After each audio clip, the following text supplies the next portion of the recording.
لیکن ناس جائے ان لوگوں کا جنہوں نے امت کو بانٹنے کے لیے ایک چور دروازہ کھولا. کہنے لگا یہ جائز ہے، ساری چیزیں مدد ملتی ہے، لیکن تحت الاسباب میں جائز ہے، فوق الاسباب میں جائز نہیں ہے. ایک پخ نکال دی. فرمایا سبب کو ہم مانتے ہیں، کہتے ہیں سبب کو ہم مانتے ہیں، لیکن کچھ چیز سبب کے تحت ہے، کچھ چیز سبب کے بغیر ہے. تو جو سبب کے بغیر چیز ہو اس کو طلب کرنا شرک ہے، اور جو چیز سبب کے تحت ہو اس کو لینا جائز ہے. پانی سے شفا ملے گی، ہماری گرفت کے اندر ہے.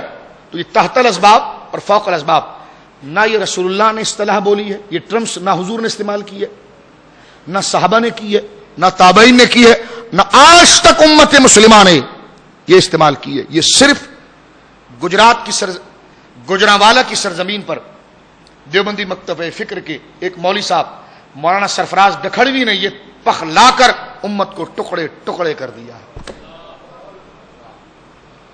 انہوں نے اپنی کئی کتاب، راہ سنت، عبارت اکابر کا جواب، دل کا سرور اور تنقید متین بر تفسیر نعیم الدین، اس قسم کی جو انہوں نے کتابیں لکھی ہیں اس میں گویا کہ انہوں نے لکھا. لیکن میں قربان جاؤں اپنے علماء ربانیین میں، شیخ الحدیث و تفسیر محدث اعظم پاکستان علامہ غلام رسول سعیدی صاحب دامت برکاتہم العالیہ نے اس کی ساری تحقیق کو توضیح البیان نامی کتاب سے بالکل ختم کر دیا. اور توضیح البیان جب تنقید متین بر تفسیر نعیم الدین، حضور میں ساری وضاحت بھی آپ کے سامنے کر دوں اس مسئلے کے لیے تاکہ آپ ہر طریقے سے، آپ کے اندر فرقہ فرقہ ہو گیا، اس کے اسباب اور علل میں آپ کو بتاؤں. کنز الایمان کے اوپر صد الافاضل کا حاشیہ ہے نا، وہ اتنا مضبوط ہے اور اتنا بہترین ہے کہ جو انہوں نے اپنی ذات سے نہیں لکھا، امت کا متفقہ نظریہ لکھا ہے. مولانا سرفراز گکھڑوی صاحب نے اس پر تعاقب کیا اور ایک موٹی کتاب لکھ ماری کہ تنقید متین بر تفسیر نعیم الدین. اس وقت یہ صحرا گیا محدث اعظم پاکستان قبلہ غلام رسول سعیدی صاحب کے پاس، جو ان سے اللہ نے بہت بڑا کام لیا. انہوں نے اس کا جواب دیا توضیح البیان. اس کتاب کو انہوں نے کئی سالوں میں لکھا تھا، انہوں نے چند مہینوں میں لکھ کر سب کا جواب دے دیا. جواب مکمل ہے، مارکیٹ میں کتاب موجود ہے، آپ علم دوست ہیں توضیح البیان خریدیں، اس کو پڑھیں. مولانا حق نواز جھنگوی جو سپاہ صحابہ کے بانی تھے، ان کے ساتھ 1979 میں جنگ کی ایک مخصوص علاقہ جس کی ہائی اسکول کے اندر مناظرہ ہوا. میرے آقا حضور قبلہ شیخ الحدیث و تفسیر حضرت علامہ محمد اشرف سیالی صاحب دامت برکاتہم العالیہ کے ساتھ وہ مناظرہ ہوا، اور اس مناظرے کا موضوع یہ تھا کہ گستاخ کون ہے. وہ مناظرے کی رویداد آج بھی مناظرہ جنگ کے نام سے صرف 50 روپے کی کتاب کا ہدیہ ہے، یہ مارکیٹ موجود ہے. کاش آپ اس کو پڑھ کر دیکھیں، پھر آپ کا دل کہے گا کہ امام احمد رضا اپنی طرف سے نہیں کہتے، وہ وہی کہہ رہے ہیں جو پیچھے کے سارے کہہ رہے تھے. مناظرہ جنگ وہ آپ کو 50 سے 60 روپے ہدیہ ہے، یا آپ پان کھانے میں گوا دیتے ہیں. اس کو لے، اس کو آپ پڑھیں، وہ چیز آپ کے عقیدے کو بچائے گی. توضیح بیان. اس کے بعد جواب انہوں نے تقریباً 11 سال تک یا 9 سال تک نہیں دیا، تو صلح کر لینی چاہیے تھی، ختم تھا. لیکن پھر انہوں نے کتاب لکھ ماری اتمام البرہان فی رد علی توضیح البیان. اس میں بھی سب لایانی باتیں، وہی باتیں تھی جس کا جواب ہوا. اس کے بعد علماء نے پھر دوبارہ محدث اعظم کی خدمت میں عرض کی کہ حضور آپ اس کا تعاقب کریں. انہوں نے اپنی زندگی، اپنی بڑی بہترین کتاب جو پہلے وہ جزوی طور پر لکھتے تھے، اس میں لکھا مقام ولایت و نبوت. وہ کتاب آپ پڑھیں تو صحیح یار، آپ کو پتا چلے کہ اہل سنت کا مذہب و مسلک کیا ہے، اور علماء نے اپنے جگر کو پگھلا کر اس دین کی حفاظت کیسی کی ہے. آپ ذرا دیکھیں تو صحیح. تو انہوں نے کس طرح یہ ساری بات واضح کرنے کے بعد اب آئیے اس موضوع کی طرف ہم چلتے ہیں. انہوں نے کس طرح نکالی تحت الاسباب اور فوق الاسباب. انہوں نے کہا جی یہ جتنی مدد ہم مانتے ہیں نا ڈاکٹر سے، استاد سے، یہ تحت الاسباب ہے، یہ مدد شرک نہیں ہے. پہلے کہتے تھے خدا کے علاوہ ہر مدد کسی سے مانگنا شرک ہے، پھر بریک لگایا اور بریک لگا کر آ گئے تحت الاسباب فوق الاسباب. حالانکہ یہ مسئلہ حل تھا مستقل بالذات اور غیر مستقل بالذات. یعنی اگر کوئی شخص کسی ولی کو غیر مستقل بالذات، یعنی اس کی غیر مستقل بالذات سے مراد کہ وہ اپنے سے کچھ بھی نہیں ہے، اور مستقل بالذات خدا کو سمجھے اور مستقل بالذات کی تاثیر کا حصول اس سے سمجھے، تو یہ جائز تھا جو اسباب کی میں نے آپ کے سامنے بات کی ہے. کیونکہ مستقل بالذات ہمیشہ سے اختیارات کسی کے پاس ہیں اور رہیں گے تو خدا ہے جس کی ابتدا اور انتہا نہیں ہے. لیکن غیر مستقل بالذات کا لفظ علماء اپنی اصطلاح میں اہل علم 2 لفظ بولتے تھے، مستقل بالذات اور مل کر کے مستقل بالذات اور غیر مستقل بالذات. تو مستقل بالذات کا لفظ جو بولا جاتا ہے مستقل بالذات کا لفظ جو بولا جاتا ہے وہ اللہ رب العالمین کے لیے، یعنی اس کی تمام صفات مستقل ہے ہمیشہ کے لیے، وہ واجب ہے. اور غیر مستقل بالذات یہ آپ بھی دیکھ رہے ہیں، رب بھی دیکھ رہا ہے، تو آپ کی صفت غیر مستقل ہے، اللہ نے عطا فرمائی ہے. تو یہ ٹرمز چلتے تھے، ان اصطلاحوں سے توحید اور شرک کے مسئلے کو دیکھا جاتا تھا، ان اصطلاحوں سے، ان ٹرمز سے ایمان اور کفر کے مسئلے کو دیکھا جاتا تھا. لیکن پھر کیا جائے، کیا کیا جائے، انہوں نے پخ نکال دی نئی اصطلاح کہ ما تحت الاسباب ما فوق الاسباب. ہم نے کہا جی اگر ہر قسم کی مدد حرام ہے تو بچہ ماں باپ کی مدد کے بغیر بڑا نہیں ہو سکتا، شاگرد استاد کی مدد کے بغیر گویا کہ پڑھ نہیں سکتا. کہنے لگے ہاں یہ مدد جائز ہے. تو میں نے کہا آپ نے تو سب کو حرام کیا تھا. کہا ہاں وہ حرام جو ہم نے کیا تھا نا فوق الاسباب کو کیا تھا، یہ تحت الاسباب ہے، اسباب کے تحت ہے. اس پر میرا ایک شخص سے مباحثہ ہوا تو انہوں نے یہی اصطلاح چھیڑی تھی، تحت الاسباب فوق الاسباب. میں نے کہا اس کو اور آسان کریں نا، میرے ساتھ کچھ لوگ بیٹھے ہیں. کہنے لگے اچھا یہ آپ کے سامنے گلاس رکھا ہوا ہے.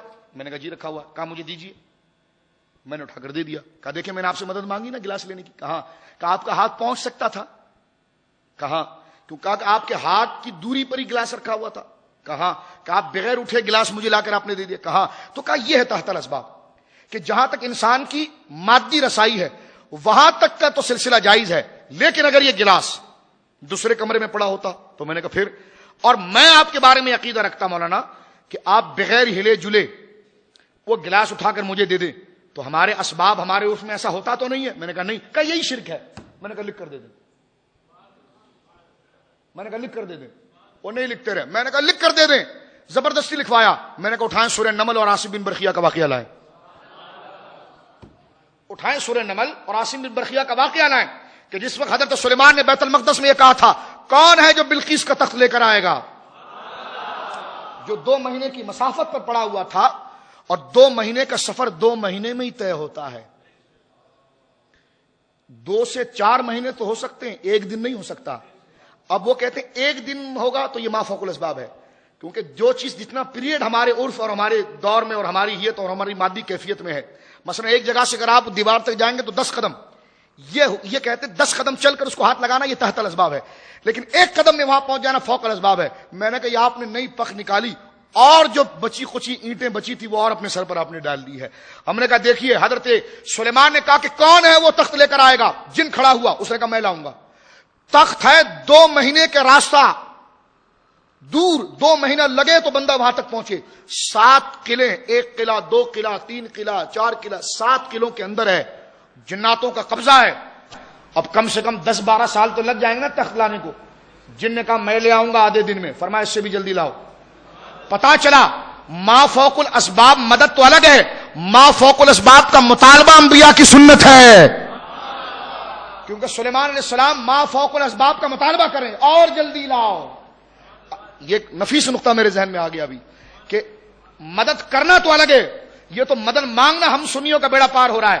سلیمان علیہ السلام یہ نہیں کہتے کہ 2 مہینے کا سفر 2 مہینے میں طے ہوگا. فرمایا جن کو کہا کتنی دیر میں لائے گا؟ کہنے لگے جی میں وہ 1 دن یا آدھے دن میں لے آؤں گا. فرمایا اس سے جلدی لاؤ. تو حضرت سلیمان کا یہ کہنا اس سے جلدی لاؤ، اس کا مطلب یہ کہ سلیمان علیہ السلام کا یہ ایمان ہے اور یہ رب کی جانب سے آپ کا نظریہ ہے کہ سرعت کے ساتھ اسباب بدل جاتے ہیں.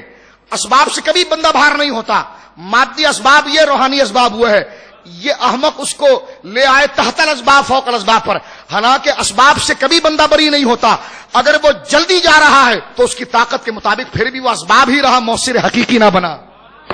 وہ مؤثر حقیقی نہ بنا. یہ خواہ مخواص میں الجھا رہے ہیں.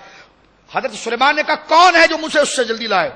تو کوئی جن سے بڑی کوئی مخلوق کھڑی نہیں ہوئی، بلکہ ایک آدمی کھڑا ہوا جو انسانوں میں اور مومنوں میں اور آپ کے غلاموں میں اور آپ کے صحابی میں سے تھا. آپ کے صحابی میں سے تھا. وہ صحابی کھڑا ہوا جن کا نام آصف، حضرت آصف بن برخیہ تھا. فرمایا میں لے آؤں گا. فرمایا کتنی دیر میں لاؤ گے؟ تو قرآن بول پڑا. قرآن کہتا محبوب ہم نے ایسی شانیں نبیوں کی جوتیاں اٹھانے والوں پر رکھی ہیں، نبیوں کی نالین اٹھانے والوں پر رکھی ہے. فرمایا انا آتی کبھی، اے میرے آقا میں نے آپ سے کتاب کا تھوڑا سا علم لیا ہے.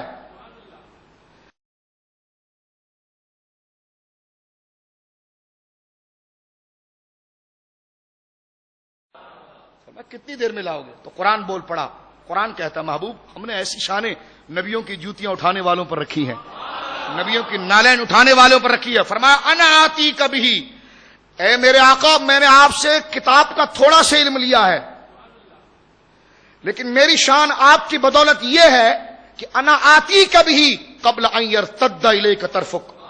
فرمایا میں لے آؤں گا. فرمایا کب؟ آنکھ بند کر کے کھولیں گے تخت آ جائے گا.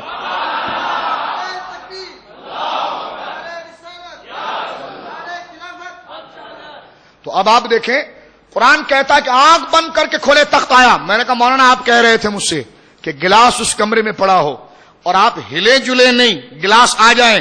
میں نے کہا قرآن و سنت سے ثابت کر کے مجھے بتائیں کہ حضرت عاصم بن برقیہ اڑ کر گئے ہوں، بلکہ وہ وہیں پر بیٹھے ہوئے تھے. اور میں نے کہا آپ کے مذہب کے خود امام مولانا انور شاہ کاشمیری لکھتے ہیں کہ اللہ اپنے بندوں کو ہر صفت دیتا ہے، خدائی کی صفت نہیں دیتا، کن کی صفت بھی دیتا ہے. فرمایا وہ کہتے ہو تو ہو جائے. وہ کہتے عاصم بن برقیہ نے صرف یہ پوچھا تخت رکھنا کہاں ہے؟ سلیمان علیہ السلام نے کہا یہاں رکھنا ہے. آپ اڑ کر نہیں گئے، 2 مہینے کے سفر کو آپ نے اڑ کر طے نہیں کیا، جناتوں سے لڑے نہیں، بلکہ آپ نے تخت کا تصور کیا، تخت کا تصور کیا. اور جس جگہ رکھنا تھا نا اس جگہ کو کہا کن العرش، کن العرش، اے تخت ہو جا. وہ وہاں سے غائب ہو کر یہاں ہو گیا. اور یہ علم آیا کہاں سے؟ ان کی کتاب سے. تو میں کہتا ہوں کہ عاصم بن برقیہ کی اگر یہ شان ہے کہ وہ کن سے 2 مہینے کی مسافت لا سکتے ہیں تو صدیق اکبر و عمر و عثمان و علی ان سے زیادہ شان رکھتے ہیں. یقیناً وہ اس سے بڑی کرامت دکھا سکتے ہیں. اس لیے کہ میرے آقا تمام نبیوں سے افضل ہیں اور میرے آقا کے صحابہ تمام نبیوں کے صحابہ سے افضل ہیں. تو عاصم بن برقیہ سے افضل حضرت ابو بکر ہیں، عاصم بن برقیہ سے افضل حضرت فاروق اعظم ہے، عاصم بن برقیہ سے افضل حضرت عثمان غنی ہے، عاصم بن برقیہ سے افضل فاتح خیبر، خیبر کے دروازے کو کھیرنے والا میرا مولا مولا کائنات علی مرتضی کرم اللہ وجہ الکریم ہے. تو یہ دیکھیں کیا رہ گیا.